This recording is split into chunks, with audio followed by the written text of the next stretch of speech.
সংগঠন সংগঠন সংগঠন আমার মনে হয় ব্যক্তিগত ধারণা থেকে বিপ্লব তখনই সফল হয় যখন সংগঠন থাকে।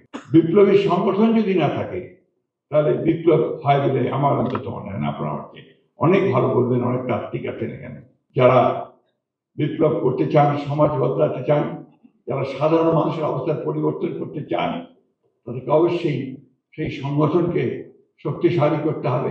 আমি তার ভক্ত বহু আগে থেকে, তার লেখাগুলো যখন পড়তাম এবং তার সম্পর্কে নয়, তার বাবার সম্পর্কে আমার বাবার কাছে শুনেছি, সব মিলিয়ে তিনি আমার কাছে অত্যন্ত একটা উঁচু জায়গায় অবস্থান করতেন, শ্রদ্ধার জায়গায় অবস্থান করতেন।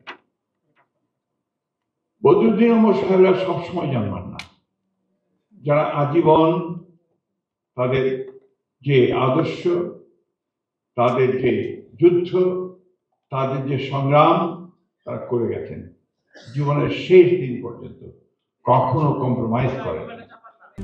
RICL TMX, যুগের পর যুগ স্থাপনা থাকে মজবুত। বদরুদ্দীন ওমর সাহেব আমাদের আজকের রাজনীতি যারা করছি আমরা অত্যন্ত ছোট বোধ করি তার কাছে, কারণ তিনি কখনো কম্প্রোমাইজ করেন। আর যারা নতুন প্রজন্মে, তারা বদরুদ্দীন ওমর সাহেবের কাছে কতটুকু নিতে পারছে বা পেরেছে সেটা আমার ঠিক জানা নেই।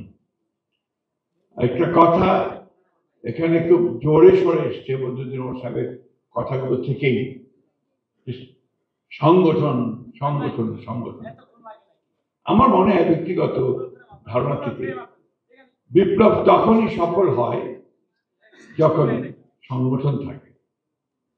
আজকে যে একটা হতাশা এসছে, এই হতাশার মূল কারণটা হচ্ছে যে সংগঠনের অভাব।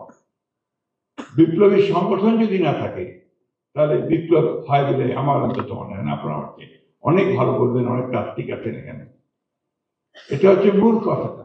তো সেই সংগঠনকে গড়ে তুলতে হলে আমার মনে হয় আজকের যারা বিপ্লব করতে চান, সমাজ বদলাতে চান, যারা সাধারণ মানুষের অবস্থার পরিবর্তন করতে চান, তাদেরকে অবশ্যই সেই সংগঠনকে শক্তিশালী করতে হবে, আরো মজবুত করতে হবে এবং একেবারেই বদরুদ্দীন ওমর সাহেবের ভাষায় মানুষের কাছে চলে যেতে হবে, তাহলেই সেটা সম্ভব হবে।